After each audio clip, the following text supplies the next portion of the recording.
سمیع، یا سمیع، یا سمیع 21 بار، 21 ٹائم، اول آخر 3 بار 3 ٹائم درود شریف پڑھیں۔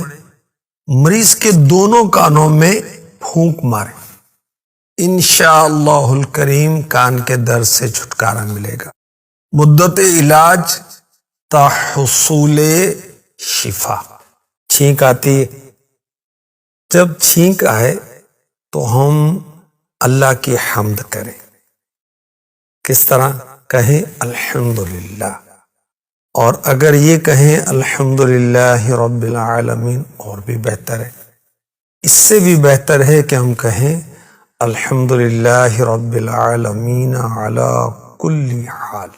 سید الاولیاء مولا مشکل کشا حضرت علی رضی اللہ تعالی عنہ فرماتے ہیں، جو شخص چھینک آنے پر الحمدللہ رب العالمین علی کل حال کہے گا، اسے کبھی داڑھ اور کان کا درد نہیں ہوگا انشاءاللہ الکریم۔ صلو علی الحبیب صلی اللہ